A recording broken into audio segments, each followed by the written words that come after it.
Hi, welcome to video 2.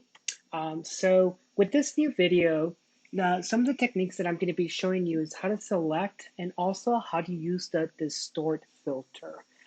So similar to um, the liquify filter, you'll find the distort filter under this main drop-down menu.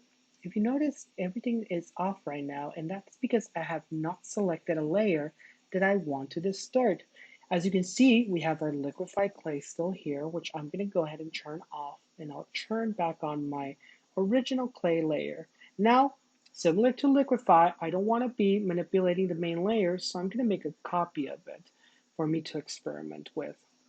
Now you'll see immediately here, once you click on the layer, it creates this bound box. And once you have something selected, you'll notice that these options are now enabled. If you scroll down, you see liquefy, you scroll down a little bit more and you'll find distort. And once you hover over it, it'll give you a few of these options. I'm going to go through a few of these, which are really, really fun. The first one, of course, pinch, because who doesn't like to pinch clay? Now, a great thing about these distort options is that it gives you this brand new window that has a preview on it. Now, the previews typically tend to be zoomed in, so you can zoom out.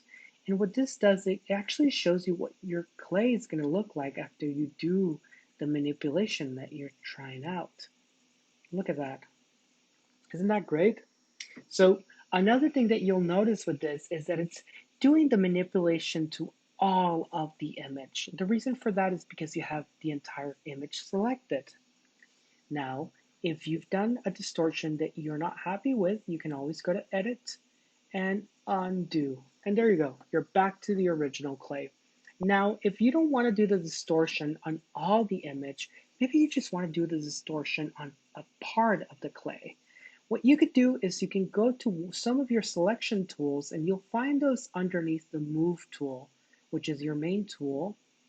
Underneath it, you see the elliptical marquee tool, and right underneath that, you see the lasso tool.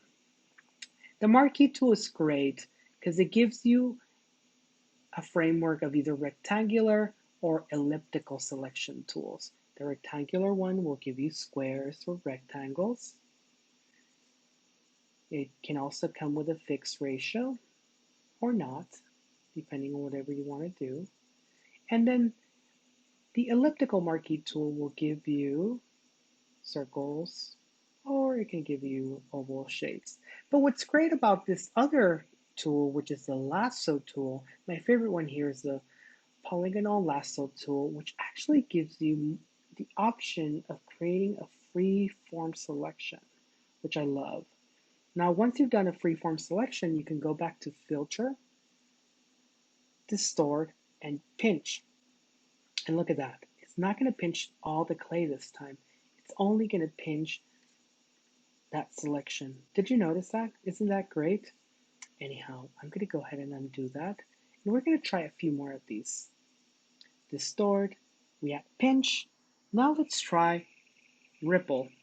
And if you notice, I just kept the selection because that's the only area where I want to do these distortions. And another thing you'll notice is that most of these have these percentage sliders that tell you how much of the distortion and the effect is actually happening in the image.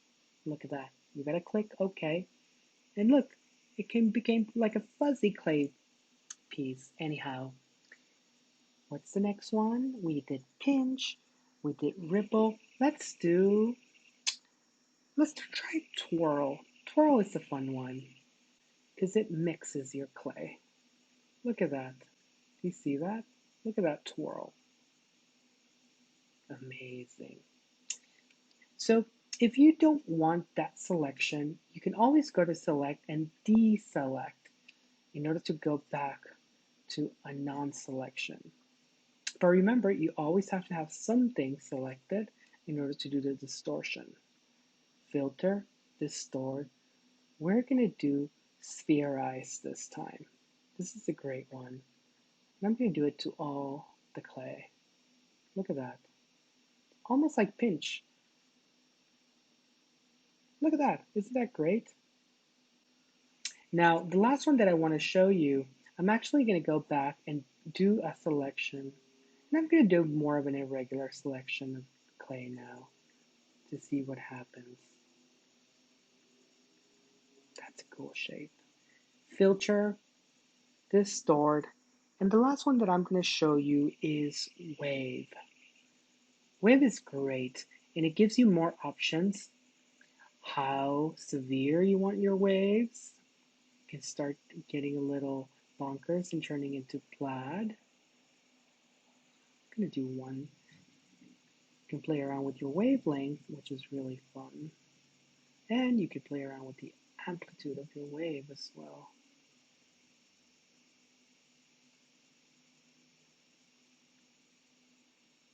That looks cool. Okay. Wow, look at that. Select, deselect. And there you have it. You can continue to play around with these tools and play around with your clay blob to manipulate it in different ways. And we'll see you in the third and last video, which we're going to be looking through cutting and pasting. Thank you for joining us, and we'll see you soon. Have a good one.